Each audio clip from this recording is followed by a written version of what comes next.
Всем привет, с вами Игорь. И сегодня, как вы уже поняли из картинки видео, поговорим о окупаемости моей альтернативы, о выгодности моей всей альтернативы.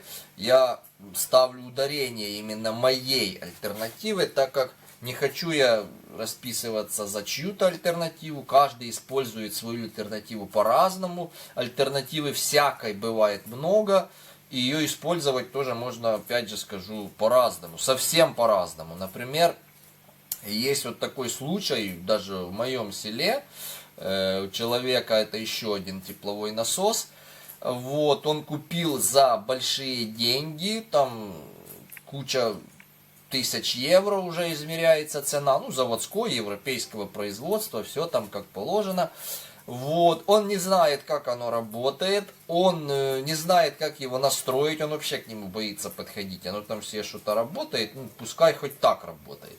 Вот, те, кто ему ставили, отказываются его обслуживать, я вот точно вот уже не понял, или отказываются обслуживать, или заломили ему там какую-то сумму, очень большие деньги за обслуживание, ну, короче, не приезжают они. Вот, ну, короче, вот так вот и получилось, что... И он говорит, что мне тепловой насос, я так посчитал, он говорит, ну, не очень-то и выгоден. Вот, примерно то же самое, что и газом получается топить. Но я не понимаю, как так может быть. То есть, я вот пример вот такой вот навел, что даже вот такую вот чудесную альтернативу, суперокупаемую, можно вот так вот использовать, что будет невыгодно. Вот как-то так получается, такой вот фокус, видите. Так что я отвечаю за свою альтернативу, так как я ее использую, как я ее вижу. Моя альтернатива, я уже это говорил, еще раз скажу, нацелена именно на экономию, а не на автономию. Мне автономия пока что не нужна, пока сеть не выключают, но я думаю, уже скоро начнут выключать. Поэтому надо какой-то аккумуляторчик будет заиметь на всякий случай. Но пока что вот так вот, как сейчас. Итак, начнем считать мою альтернативу, вот, как она мне окупается. Начнем с теплового насоса.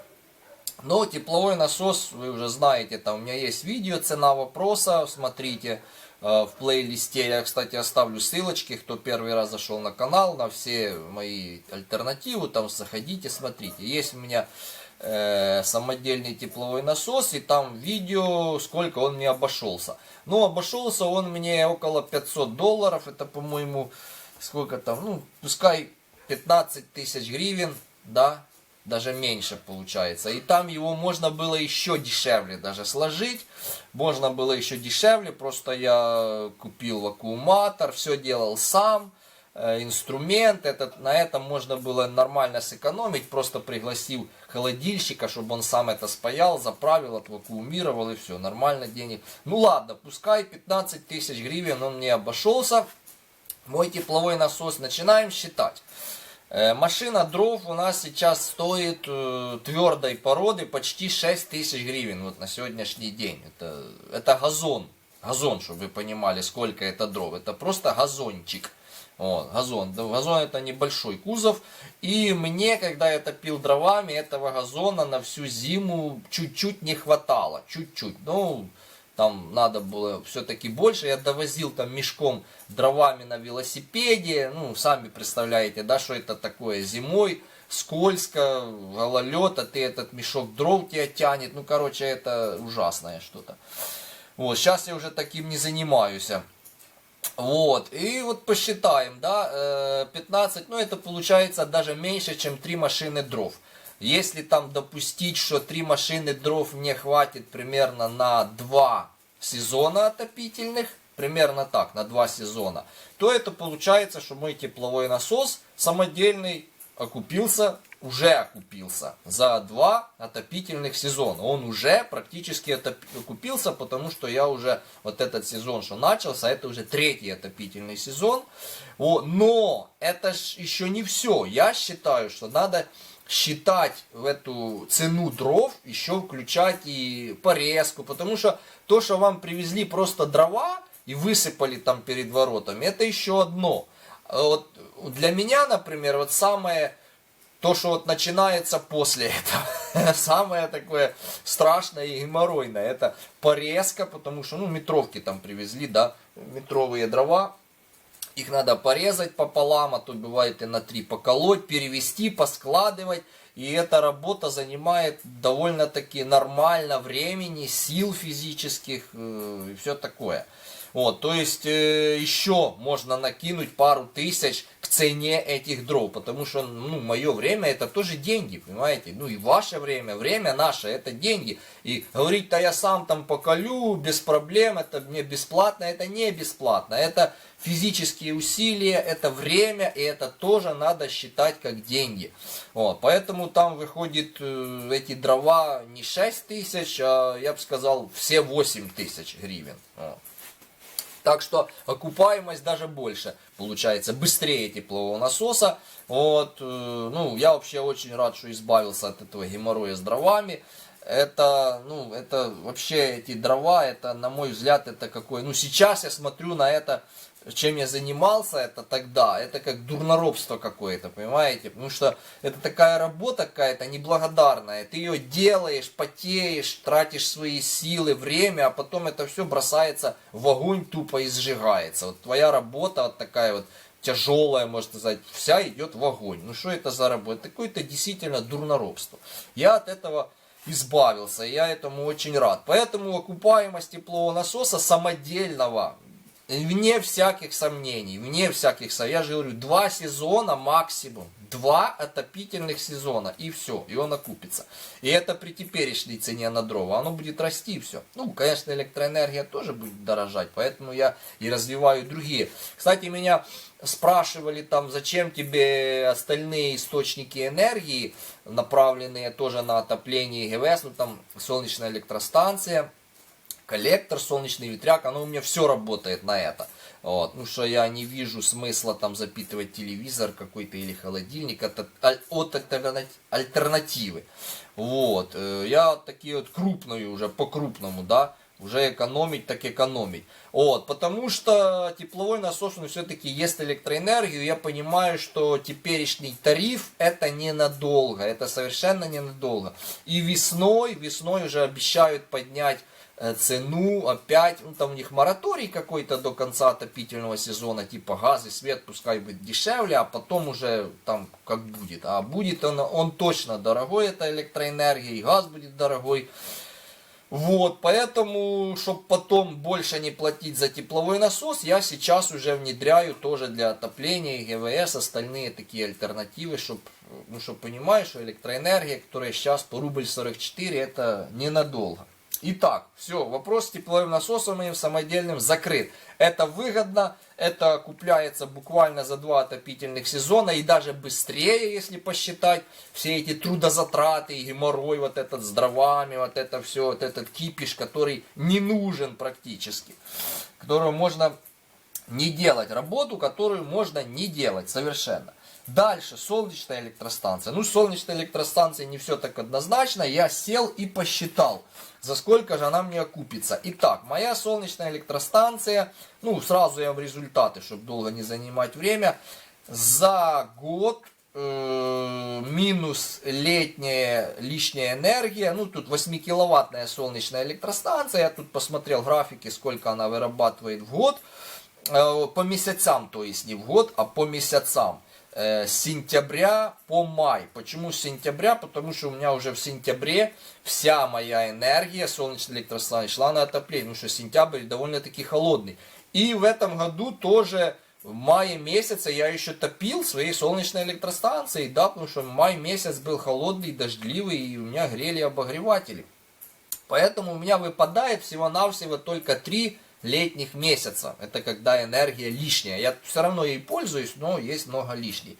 Вот. Но за лето я накинул 500 киловатт, потому что, ну, можете посмотреть видео, за лето я пользовался электроплиткой, там бойлер немного работал, электрочайник, вот такой вот, то 500 киловатт я сжег. Вот. Все остальные месяца я посчитал, у меня получилось, плюс еще даже откинул 500 киловатт, откинул на то, что у меня не МППТ, там может быть он меньше мой контроллер отбирает от панели. Ладно, я согласен, поэтому я откинул 500 киловатт. Получилась у меня моя солнечная электростанция. Кстати, по зеленому тарифу солнечная электростанция вообще окупается, тут даже вопросов нет.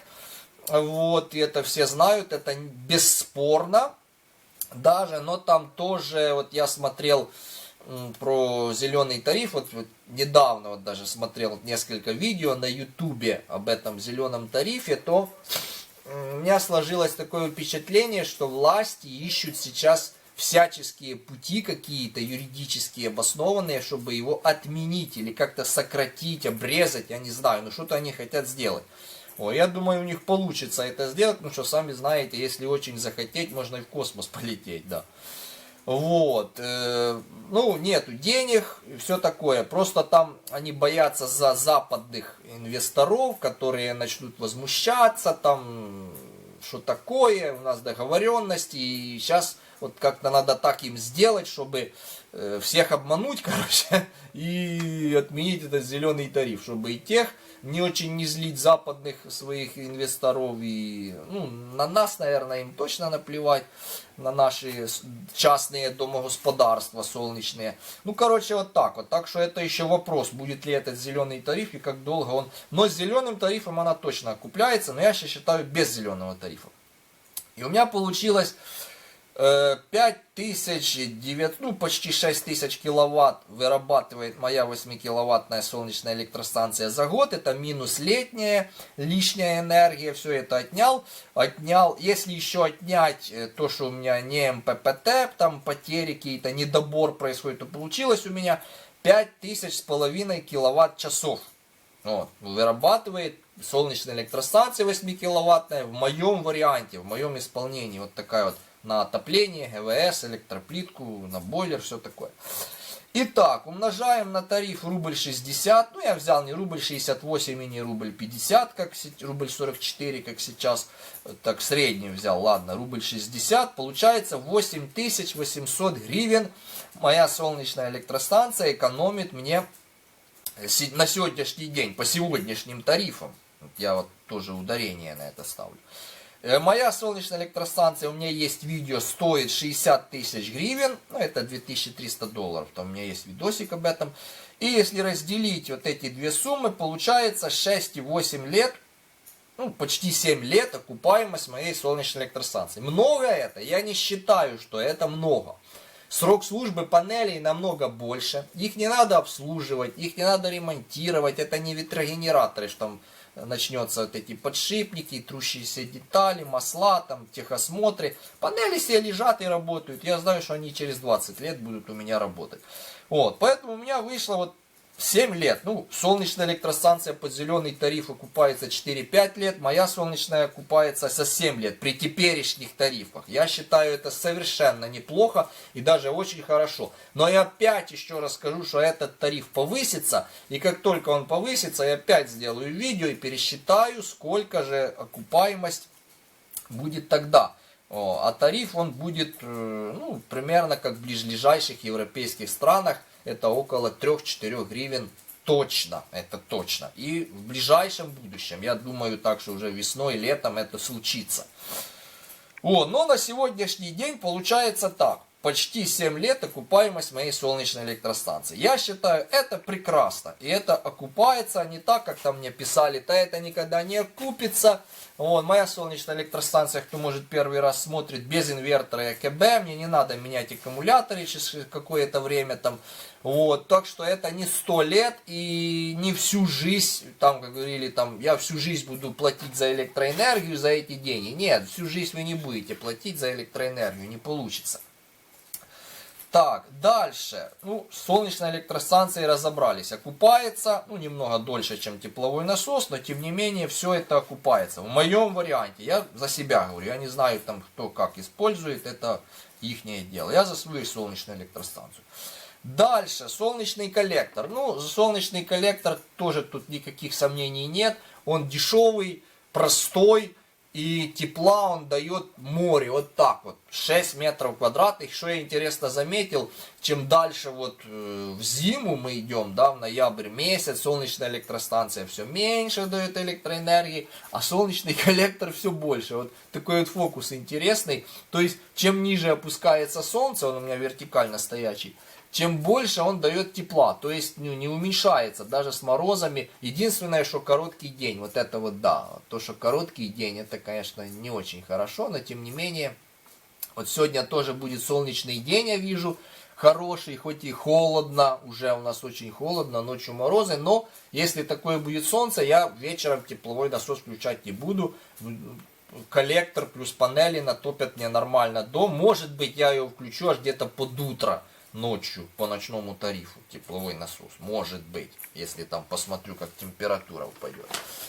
Вот. Так что солнечный коллектор тоже вне всяких сомнений окупается. Потратил я на него, насколько я помню, около 5000 гривен. Ну, у меня есть тоже видео, там можете посмотреть. Но вырабатывает энергии, я же говорю, тепловой он очень много. Очень много. Это половина, чем моя солнечная электростанция, точно половина, а может быть даже и больше, чем половина. Ну так, по ощущениям, я смотрю по дому, как он греет там в комнатах, как он поднимает быстро температуру в доме после его включения и все такое. Поэтому солнечный воздушный коллектор мой, вот 6 метров квадратных, он окупается, ну я не знаю, ну там тоже год-два, наверное, может быть даже и год за сезон. Вот. Ну, тоже зависит от тарифов, цен на энергоносители и так далее. Короче, окупаемость у солнечного коллектора очень тоже высокая. Где-то, наверное, после теплового насоса на втором месте я поставил бы. А может быть даже и на первом. Может быть и на первом даже. Итак, следующая моя альтернатива. Ветрогенератор. Ну, с ветрогенератором, я вам скажу, тут я, можно сказать, немного лоханулся, да. Ну что ветрогенератор, когда мне окупится, я даже не знаю и считать даже не хочу. Наверное, он действительно никогда не окупится. В моем регионе, опять же, я повторяю, это в моем регионе. Потому что ветра у меня немного, мало. Работает он редко, ну когда работал. Сейчас у меня вообще стоит на модернизации. Я особо об этом не переживаю. На следующий год я уже точно доделаю. Ну вот сегодня вот так вот. Вот. Вложил я в него около $1000 в свой самодельный ветрячок. Выработал он мне по счетчику, я вот даже перед видео смотрел, 2600 киловатт-часов наработки у него. Это тоже все пошло в бойлер, в нагрев. Ну вот сами можете посчитать. Но если взять даже не деньги, а тот гемор, который он мне принес, нервы, беспокойство, трудозатраты и время, что я в него вложил, то это очень-очень-очень много. И я же говорю, такая альтернатива, если бы я жил где-то там в Крыму или возле моря, то да, может быть, эта альтернатива была выгодна и окупаема. Но у меня, вот я смотрю сейчас, это по окупаемости самый ветряк пасет задних, так сказать. Поэтому не очень мне, в моем случае, мне это не очень такая альтернатива нравится, но все равно я его доделаю. Все равно доделаю. Вот такие вот аргументы я привел. Еще не все даже аргументы. Еще, как я уже сказал, тариф на электроэнергию все равно будет расти. И вот получается так, что вот сейчас вот там кто-то считает, так, да не, это не выгодно, рубль 44 там или рубль 60. Да я еще потом когда-нибудь там, когда подорожает. А потом раз, электроэнергия подорожала весной, например, да, 3-4. Мы сразу такие, опа. Это стало выгодно. И что, мы побежим сразу панелек покупать или что? Ну это как-то неправильно, я считаю. Надо как-то наперед планировать, думать, видеть на шаг, на 2, на 3 вперед. А не вот так вот ситуативно жить, ну вот сейчас живем, потому что дешево, а что там завтра будет, будем смотреть. А завтра может прийти, а вы не сможете их поставить, эти солнечные панели, или сделать этот тепловой насос или коллектор. Если вы сейчас можете, если я могу сейчас это сделать, то я буду это делать, потому что я не знаю, что будет завтра. Оно все идет как бы не к молодости, а к старости, да. Если я сейчас могу дровами заниматься, то это не значит, что я через 10 лет так само буду весело их колоть, понимаете? Вот, то есть все это становится тяжелее, и чем дальше и тяжелее. И это тоже надо учитывать. Вот. И еще надо учитывать то, что ухудшается постоянно экономическая ситуация. Вот у нас в Украине это факт. Вот я, например, на сегодняшний день уже, например, наверное, и не смог бы купить эти панели за $2000. Но нет уже таких денег, понимаете? Вот я не знаю, может это у меня только так. Пишите в комментариях, если у вас кончилось время моей камеры, 20 минут только снимает. То если вы тоже наблюдаете ухудшение своей экономической ситуации, то пишите в комментариях, мне будет интересно это тоже, что только не у меня это. Потому что я же говорю, что сейчас, на сегодняшний день, я бы уже, наверное, такую солнечную электростанцию и не собрал бы. То есть денег, доходы постоянно падают. И это тоже надо учитывать. Если я это мог сделать, если вы сейчас еще это можете сделать, то сделайте. Сделайте, потому что никто не знает, что будет завтра. И сможете ли вы платить за ту электроэнергию. Не будет ли у вас коммуналка высасывать все ваши средства, обескровливать ваши кошельки, так сказать. Ну, платежи, которые можно не платить. Можно не платить. Я вложился один раз. Вот тоже аргумент, да, в пользу альтернативы. Я вложился и все, я забыл про расходы. Я плачу там за свет какие-то символические суммы. Газ мне не нужен. Дрова мне не надо. Вот. Я высвободил средства, кучу средств, кучу денег для своих нужд. Я теперь эти деньги, что тратил бы, вот там кто-то говорит, я всю жизнь бы платил за электроэнергию, кто-то говорил бы, да, то я уже не буду платить, я буду эти средства тратить на свое питание, улучшение, например, улучшение качества своей жизни, что-то могу купить себе, а не тупо отдать там коммунальным вот этим вот олигархам, которые никак не наживутся, и не наедятся. На какие-то новые проекты тратить эти деньги, высвободившиеся от коммунальных платежей. Я считаю, это тоже такой значительный аргумент. Вот эти вот доходы регулярные, это очень плохо. Вроде получил там, да, денег, там, нормальную сумму, зарплату. Но потом раз высчитал за газ, за свет, за то, и получилось там, осталась ерунда. А может быть не так, они могут все оставаться. Просто надо сейчас вложиться, сделать это, построить и все. И потом все ваши денежки будут вам оставаться. Тратьте их на себя, на свое питание, на какие-то вещи, на что-то более полезное, чем просто тупо их отдавать за какую-то коммуналку ненужную. Вот. Ну вот такие вот у меня аргументы, такие вот у меня соображения насчет альтернативы. Вот, и я всем советую альтернативу. Думаю, это выгодно, если правильно это использовать, приспособить к своим обстоятельствам, не тратить лишние деньги, определиться, для чего она вам нужна в первую очередь. И все такое. Это выгодно и это окупается, я вам скажу. Я вам уже привел цифры, все привел. Вот, так что я считаю, в моем случае я доволен. Я не трачу время, деньги на эти дрова. Я сберег кучу здоровья. Я знаю, что если я постарею, мне не надо будет этими дровами заниматься. Вот, у нас, например, тоже, вот, посмотрите, пенсионеры, они дровами не топят. У них нет денег, но они дровами не топят. Они отдают последние свои деньги за тот газ, но они не могут топить дровами, понимаете? Это нас всех ждет. Надо понимать, что всех нас это ждет. Что придет время, пройдет 5 лет, 10 лет максимум. Ну, меня смотрят тоже же не подростки, правильно, вам тоже уже там 35, 40, 45, 50 лет, и все это приходит, Вот. И вы тоже не сможете заниматься этими дровами так же весело, как сейчас. Там, вот я сейчас попилю, сейчас я поскладываю, сейчас я поколю. Нет, это все пройдет, и это потом, так сказать, можно остаться у разбитого корыта. И дровами не могу заниматься, и за газ не могу платить. И что тогда делать? Поэтому надо сейчас уже думать, что делать, а не ждать, пока подорожает эта электроэнергия, а потом я, может, себе поставлю. Можете потом уже и не поставить по выше наведенным причинам. Экономическая ситуация ухудшается, здоровья меньше, может, вы не сможете уже на ту крышу и вылезти, подцепить эти панели, ну и так далее и тому подобное. Поэтому я же говорю, если думаете делать, то уже делайте. Вот. Ну что тариф дешевле не будет, тарифы они будут только повышаться, и альтернатива будет все актуальней и актуальней с каждым днем, годом, месяцем. Все, всем пока, до следующих видео.